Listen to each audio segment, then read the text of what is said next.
Eu sou a professora Zezé Barino e eu trabalho há 40 anos com concursos públicos, com a disciplina mais bonita do mundo, que é o português. Você não acha, não? Mas eu posso provar a você que é sim, depende de como você estuda. Pois é, você ficou sabendo que nós teremos um concurso aí para a Prefeitura de Nova Friburgo, do Rio de Janeiro? Quer conhecer um pouco sobre esse concurso, saber o que vai ser cobrado em português, saber como é a banca, fazer questões da banca? Pois é, se você quer, fica comigo aí até o fim, que nós vamos fazer isso tudo. Então vamos lá. Bem, a banca é Instituto Consulplan, atenção. Vagas são 1.708 vagas efetivas e imediatas. Zezé, eu ouvi bem? Sim, você ouviu bem. 1.708 vagas efetivas e imediatas, mais cadastro de reserva. Tem vaga pra caramba! Você só precisa de uma. Pois é, então vamos conquistá-la. Você viu? Concurso, níveis fundamentais. O concurso vai ter vaga para nível fundamental incompleto, fundamental completo, médio, técnico, superior. A remuneração vai de 1.300 até 10.600 por mês. Inscrição de 12 de setembro a 16 de outubro. E as provas, bem pertinho, 26 de novembro e 3 de dezembro, dependendo do cargo, certo? Mas olha bem, preste atenção nisso aqui, 1.708 vagas. Você não vai perder essa oportunidade, vai? Pois é. O que eles vão cobrar em língua portuguesa? Então tá aqui, ó. O programa é esse. Zezé, 2 linhas e meia de programa. Que beleza, é pouquinha coisa. Né? A maneira como se escreve.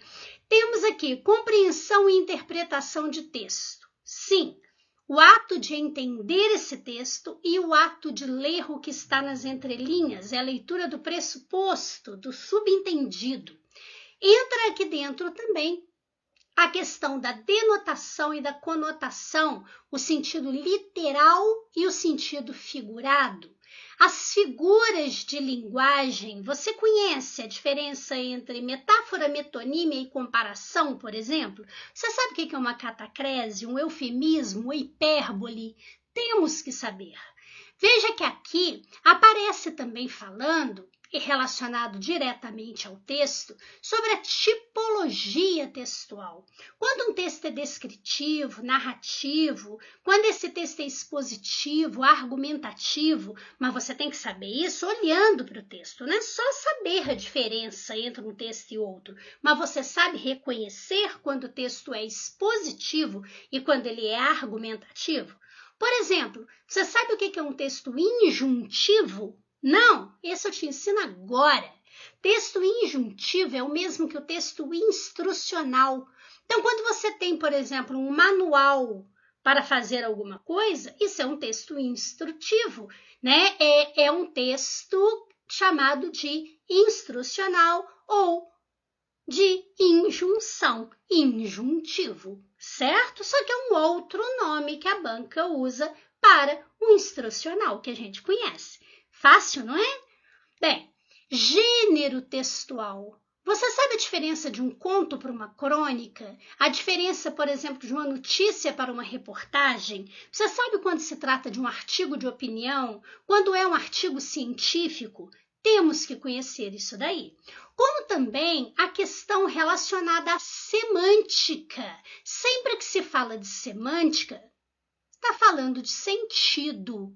Então, por isso aparece aqui para gente a questão da significação das palavras. E quando fala de significação das palavras, não é apenas sinônimo e antônimo. Por exemplo, o que é sinônimo? Você vai falar que são palavras com sentidos iguais? Não, são sentidos semelhantes. Iguais, trata-se de uma paráfrase. Sim, porque lindo é sinônimo de bonito, são semelhantes. Agora, se você quer um sentido idêntico, é uma paráfrase. Então, lindo teria que ser muito bonito. Bonito é pouco. Notou? Você tem aqui dentro a questão do uso dos parônimos e os homônimos, por exemplo, a questão do ratificar, retificar, reinfringir, infligir, mal com U, mal com L, tudo isso aparece aqui dentro. Veja que aqui também temos a questão das classes de palavras. Quando aparece só esse nomezinho aqui, né, é tão puro, tão ingênuo. Só que as classes de palavras, aquelas que você estuda na chamada morfologia, são 10. Então temos artigo, substantivo, adjetivo, numeral, pronome, verbo, advérbio, preposição, interjeição e conjunção. Mas o que eles querem não é apenas a identificação da classe, mas o emprego. Então, quando eu pego, por exemplo, pronome, eu tenho que saber se aquele pronome ali é um pronome pessoa reto, se é um pronome pessoa oblíquo. E se ele é um pronome oblíquo, ele é tônico ou ele é átono? E se trata do pronome oblíquo átono o e o pronome oblíquo átono lhe, quando eu uso o e quando eu uso lhe? Além disso, a colocação pronominal. Numa frase, esse pronome fica antes do verbo, no meio do verbo ou depois do verbo. Quer dizer, nós temos caso de próclise, de mesóclise ou de ênclise. Você viu? Eu peguei uma classe. Olha quanta coisa que a gente tem que estudar aí dentro. São 10. Certo?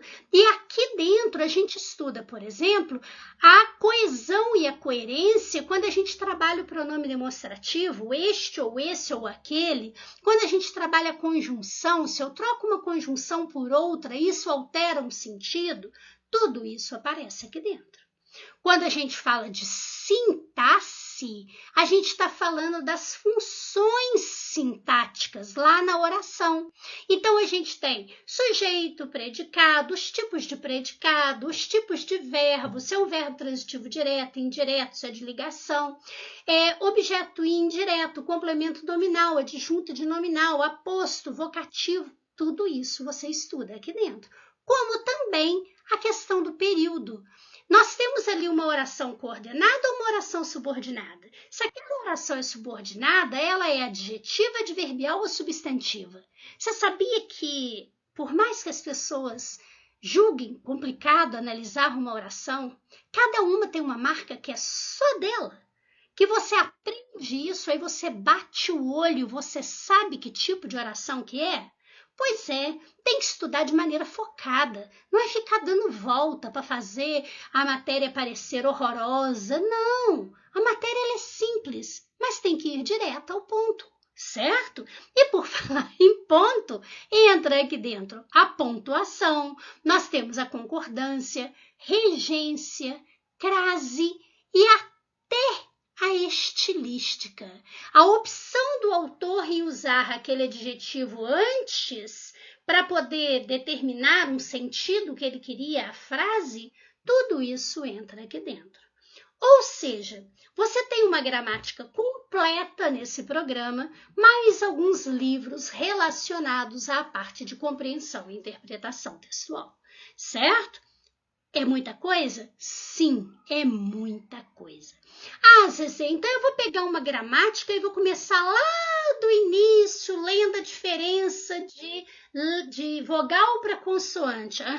Você vai fazer o concurso em que ano? Você vai fazer o concurso daqui a 10 anos? Porque se você for fazer o concurso agora, do jeito que esse concurso aí tá chegando, não dá não. Como que a gente estuda isso daí? De uma maneira direta. Como? Bem, eu tenho o meu curso de português em questões da banca Instituto Consulplan. Eu vou trabalhar com você 120 questões da banca. Como assim? Eu tenho lá a minha primeira prova da banca. Você vai fazer essa primeira prova, você vai corrigir, vai anotar todas as suas dúvidas e, em seguida, você vai assistir ao meu vídeo. Lá no meu vídeo, eu pego a primeira questão, começo a explicar para você, lá no enunciado, expressões que você não conhece. Então, aparece lá, por exemplo, intertextualidade. Então, eu explico para você o que é a intertextualidade. Logo em seguida, eu mostro uma possível pegadinha, alguma coisa que você poderia cair aí se alguém não explicasse para você. Em seguida, eu vou para as opções. Então, eu tenho lá A, B, C, D, eu vou explicar para você por que a resposta é D e não B, como todo mundo acha. E também por que não é A e por que não é C. Detalhe, essa questão aqui envolve a diferença entre complemento nominal e adjunto adnominal. Então, eu vou explicar para você, mas direto ao ponto, sem ficar dando volta, sem ficar complicando, como é o complemento nominal e o adjunto adnominal, para você não confundir mais. Ótimo! Você pausa o vídeo, copia essa explicação no seu caderninho. Vamos passar para a questão número 2. Começo no enunciado, vou para todas as opções. Essa questão aqui envolve a classificação de oração. Eu tenho que saber se é uma oração adjetiva, adverbial ou substantiva. Então, eu explico para você essa diferença. Mas para eu conhecer oração adjetiva, eu tenho que saber o que é pronome relativo. Então, eu já vou explicar para você o que é pronome relativo. Ótimo! Você anota isso daí. Passamos para a questão 3. Excelente! Você fez todas as questões. Você ainda tem dúvida? Mande a sua pergunta para mim e eu respondo diretamente para você. Legal isso, não é? E outra coisa, o bom é que está em vídeo. Você pode ouvir a explicação quantas vezes você quiser, você pode pausar, você pode voltar esse vídeo quantas vezes você quiser. Maravilha isso, não é verdade? Pois é assim que a gente estuda de verdade e voltado para a banca. Não dá tempo de pegar uma apostila, de pegar uma gramática, ficar estudando e ainda achar que vai conhecer a banca, porque conhecer a banca é um passo para você sair bem na prova. E é por isso que o Paulo França também tem um curso, e o curso dele é de informática, tá? Do Instituto Consulplan para a Prefeitura de Nova Friburgo. E temos também a dobradinha. Você pode estudar as duas matérias mais enjoadas para concurso público, português e informática, com 2 professores que têm muita experiência, certo? Você não conhece a banca? Então vamos conhecê-la. Eu selecionei aqui 2 questões. 2 questões do Instituto Consulplan 2023 para o Corpo de Bombeiro Militar do Estado de Santa Catarina. Então, você vai observar aqui o seguinte.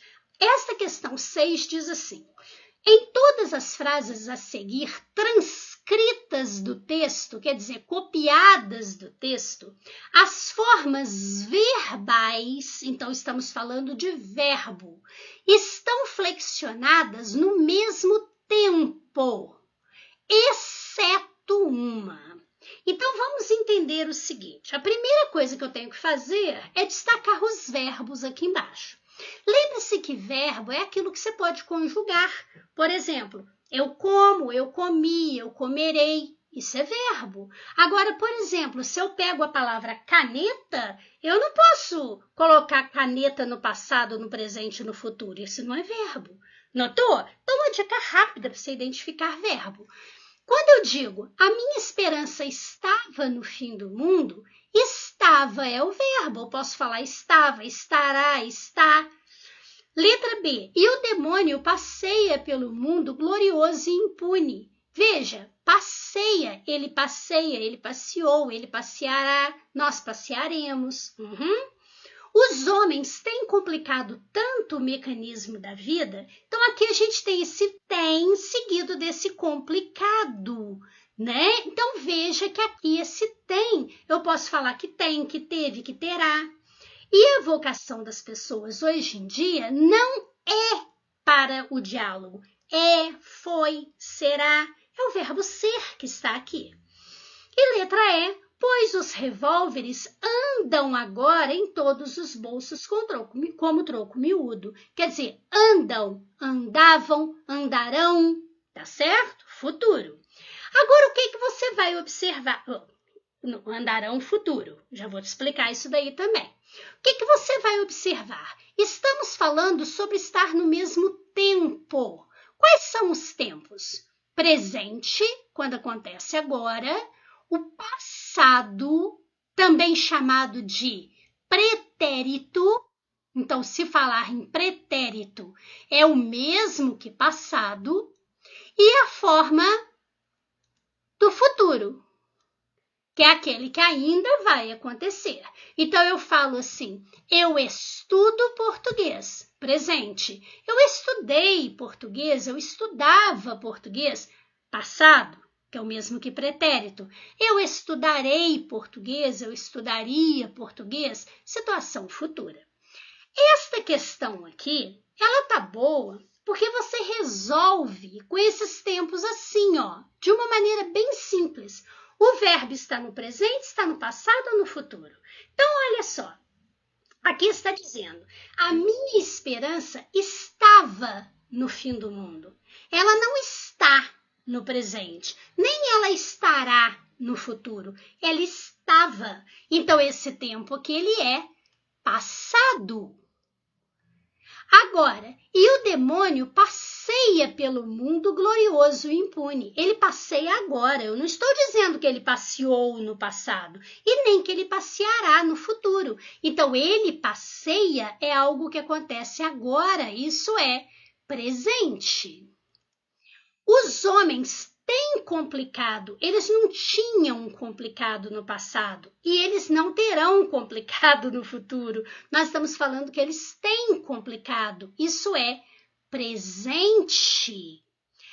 Letra D. E a vocação das pessoas hoje em dia não é nem para o diálogo. Não está falando que não era, nem que não foi. Isso seria passado.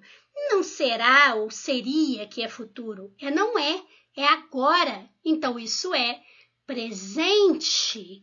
Pois os revólveres andam agora em todos os bolsos. Eles andam. Não estou falando que eles andavam ou que eles andarão. Então, isso também é presente. Então, o único diferente, por isso está pedindo a questão exceto, é a letra A, porque está falando de passado, certo?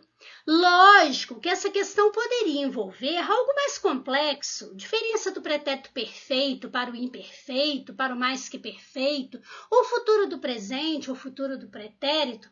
Não, mas essa questão trabalhou com as formas simples. Então, veja que você precisa conhecer o que é o verbo e saber que ele pode se flexionar em presente, passado e futuro. Duas dicas que eu aproveito a questão para passar para você. Você está vendo que esse tem aqui, ó, na letra C, ele está acentuado? Pois é, olha, ele tem no singular. E no plural, eles têm. Você escreve a palavra de novo e acentua. Mas eu achei que era eles têm. Em primeiro lugar, que os grupos e o no novo acordo ortográfico, eles perderam o acento. Então, veem, creem, leem, deem, não tem acento. Assim como vou, coo, abençoo, perdoo, também não. E segundo, que não existe essa palavra aqui com E dobrado. Não é tem, é tem, tá? Dica legal para você aí. E outra dica que eu aproveito essa questão para poder explicar para você é o seguinte. Quando eu falo para você assim, ó, andaram, andaram. E eu falo andarão, cantaram, cantarão. Tome cuidado. A utilização dessa forma ran com a M, isso é passado. Agora, com a o til, andarão, isso é futuro. futuro. Então, guarde isso. Se eu falo cantarão com a OTIL, eu estou falando de futuro. Viu quanta coisa você aprendeu em uma questão? Pois é, vamos a outra. Eu tenho aqui uma questão do mesmo concurso 2023 que diz o seguinte: dentre os trechos a seguir, apenas um apresenta o ponto de vista da autora, ou seja, aquilo que a autora pensa, ou seja, é o pensamento dela, tá? E não uma informação como os demais. Então, por exemplo, se eu falo para você assim, ó, essa régua é azul. Ela de fato é azul. Então, essa é uma informação que eu estou dando para você. Agora, se eu falo para você que essa régua ela é muito boa, eu já estou passando o meu ponto de vista sobre essa régua. Então, atenção quanto a isso, tá?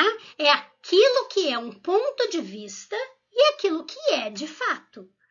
Então, veja só o que aparece aqui. Mas até o fim do mundo falhou. Isso daqui é uma informação. Por que uma informação? Porque de fato falhou, não houve fim do mundo. Graças a Deus, tá? Então isso é uma informação. Na letra B, não se acredita mais nem na existência de gente honesta. Isso daqui é algo extremamente comum. É uma informação. Por quê? Porque a maioria das pessoas realmente não acreditam mais na existência da honestidade. Letra C. Os motoristas pensam que devem pôr os veículos nas calçadas. Quer dizer, ele está informando que os motoristas pensam isso. Não é a opinião dela. D. E a vocação das pessoas hoje em dia não é para o diálogo com ou sem palavras, mas para as balas de diversos calibres. Isso é uma informação. A violência aumentou muito, é isso que ela está dizendo. Que as pessoas não estão dialogando, conversando, né? Que as pessoas agora partem para o tiro, não é? Infelizmente. E na letra E, chegamos a um ponto em que a virtude é ridícula e os mais vis sentimentos se mascaram de grandiosidade, simpatia e benevolência. Então, olha só, quando ela diz que chegou a um ponto em que a virtude é ridícula e que aqueles vis sentimentos das pessoas ficam parecendo grandiosos, simpáticos, bondosos, isso daí é um ponto de vista. Isso é o que ela pensa, tá? Aquele acúmulo de informação lá de cima, né? Aquele excesso de informação faz com que ela pense, ela, a autora, pense, né? Exatamente o quê? Que as virtudes hoje são ridículas, né? E que o que parece bom são aqueles sentimentos mais vis que existem. Então, aqui eu tenho um ponto de vista, aqui não é uma informação. Notou? Você acha esse tipo de questão em gramática? Claro que não, né? Pois é, quer estudar de maneira verdadeira e uma maneira eficiente para você passar nesse concurso da Prefeitura de Nova Friburgo? Lembra quantas vagas tem? Pois é, a sua está lá. Você só precisa de uma, não é? Então, estude comigo Português em Questões, Banca Instituto Consulplan. Nós vamos trabalhar com você 120 questões, tá? Você viu tanto que você aprendeu em 2, imagine em 120, e convido você a fazer o curso do tio Paulo, tá? Você vai ver que estudando com Paulo França, você vai fechar essa prova de informática. Que tal estudar com nós dois, tá? Você não vai se arrepender. Você terá muita qualidade por um precinho muito humano. Pode ter certeza disso, tá? Entre em contato aí pelo nosso WhatsApp e você vai conseguir, com certeza, uma vaga nesse concurso da Prefeitura de Nova Friburgo. Muito obrigada, fique com Deus, paz e luz para você.